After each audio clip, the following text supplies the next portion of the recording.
Corona, c'est plus fort que toi. Cette scène a été réalisée par un professionnel et l'abus d'alcool est dangereux pour la santé.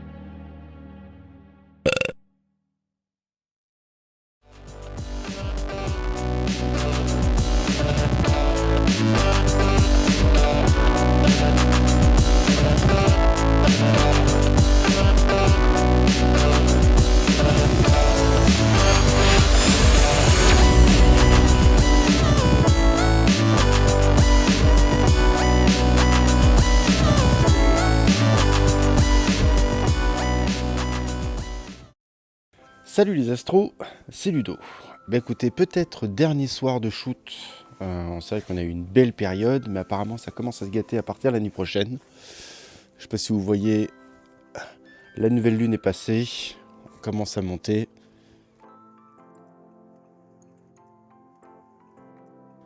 C'est joli. Pour la shooter, on va pas tout prendre en photo non plus, quoi. Faut en laisser pour les autres. Quoi qu'il en soit, je vais aujourd'hui aborder le dithering. Le dithering, beaucoup me posent la question de savoir ce que c'est, ce que ça fait et surtout comment on le met en place. Donc vous allez voir, c'est plutôt simple. Les effets sont tout de suite visibles, surtout au traitement, vous verrez.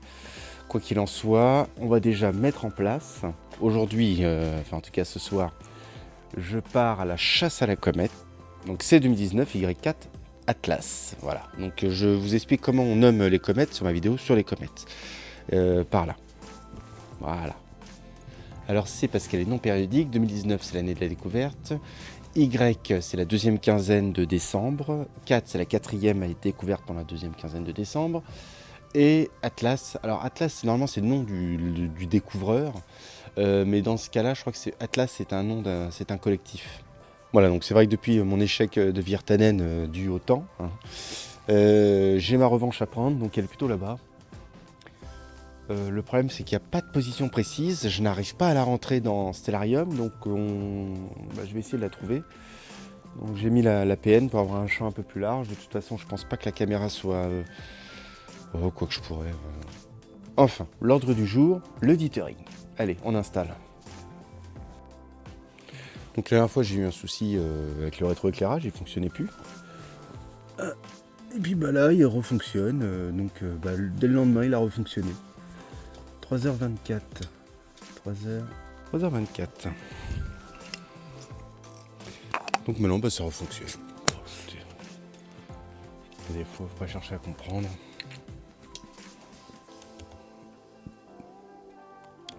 Donc comme vous le savez, votre imageur, que ce soit un APN ou une caméra, va générer du bruit, il a sa trame numérique, il a des pixels chauds, il a des pixels... Enfin, plein d'artefacts, plein de défauts, même des rayons cosmiques, ça peut venir aussi du ciel, qui font que toujours au même endroit, sur votre capteur, vous avez des défauts. Si vous utilisez de l'autoguidage ou même sans, enfin, si vous avez une monture motorisée, vous allez prendre toujours ces défauts, donc que ce soit les pixels chauds, etc., toujours au même endroit avec le même pixel du capteur. Donc bien évidemment, c'est un problème parce que vous perdez l'information.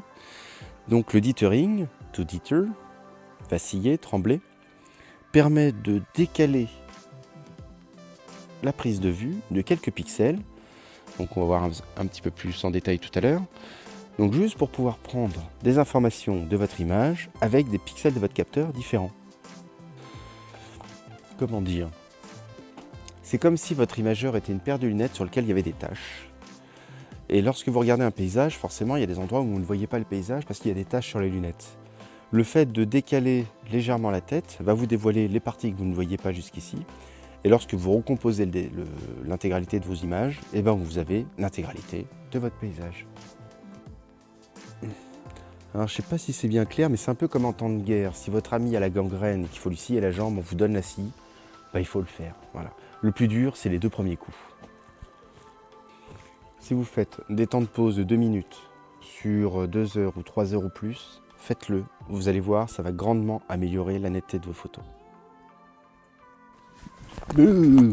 Alors, je ne connais pas tous les logiciels. Moi, j'utilise, que ce soit Nina ou SGP. Déjà, je vais vous faire voir sur Nina ou SGP. Astronomique, Tools, etc. Là, je ne connais pas. Mais vous allez voir, c'est très très simple. En fait, il y a juste à activer l'option sur PHD, donc votre logiciel de guidage, Et puis à demander à votre logiciel de prise de vue de faire du dithering. Alors vous allez voir sur PHD c'est assez compliqué. Vous allez sur réglage avancé, global, et en bas donc vous avez dithering, donc aléatoire. Donc soit il va décaler l'image de manière aléatoire, ou alors vous pouvez lui donner un sens, c'est-à-dire qu'il va faire une spirale, voilà, avec voilà, il va décaler de 1 ou 2 pixels, puis il va faire une spirale. Comme ça, vous reprenez pas, vous êtes sûr de ne pas reprendre les informations avec les mêmes pixels.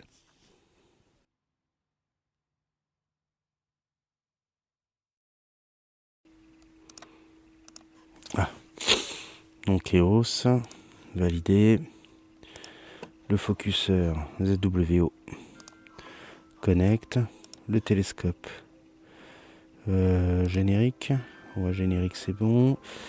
Et puis PHD connected, ok.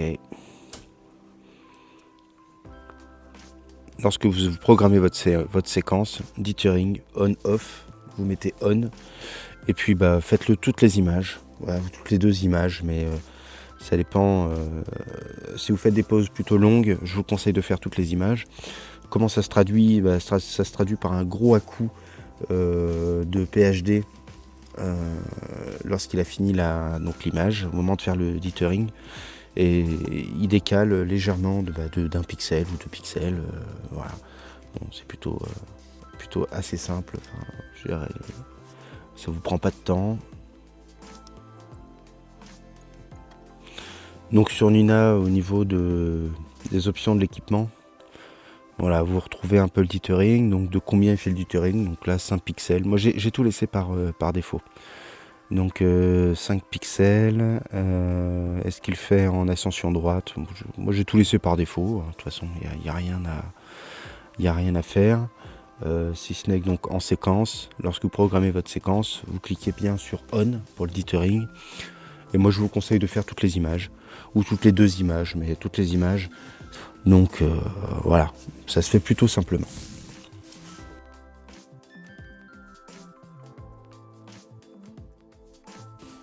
Sur séquence générateur pot, vous allez dans votre guide, donc dans la partie contrôle panel qui est ici. Vous ouvrez, là vous avez donc tous vos périphériques, autoguide, dithering, donc hop, dithering, vous le cochez, donc vous avez plusieurs modes. Bon, moi juste le court ça suffit, donc le petit. Et voilà, c'est tout. Donc dès lors que vous avez demandé à votre logiciel de prise de vue de faire du dithering, que vous avez activé l'option sur PHD, le dithering va se faire. Vous le faites toutes les images. Vous allez, je pense, vous apercevoir que vous allez avoir un grand gain de netteté par rapport à vos photos. Et tout ce qui est passage de satellite, voilà. Le Starlink, là tout le monde se plaint du Starlink, mais moi les Starlink, je peux avoir 6 passages de satellite sur mon objet, voilà, ça part directement au traitement, aucun problème pour moi. Chassons la comète. Donc C2019Y4 Atlas est une comète, alors je ne sais pas pourquoi elle n'est pas encore répertoriée dans Stellarium. Donc tout ce que j'ai pu trouver c'est son itinéraire. Donc comme vous le voyez au niveau on est le combien aujourd'hui? On est le 26. Donc 26 ça devrait se trouver au milieu. Donc on va dire 1,5 fois la distance. Donc par ici par rapport à la grande ours. Donc au niveau de la tête de l'ours. Donc par là. Donc c'est les seules informations que j'ai trouvées. Donc on va essayer de la trouver.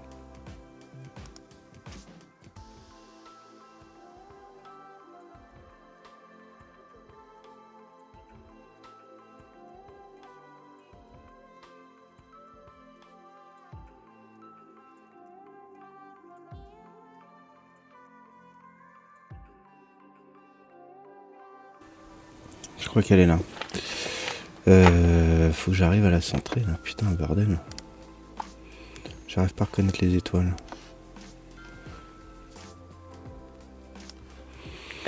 Donc elle est ici. Hein. pour ceux qui ne la voient pas. Ah, le focus est à refaire.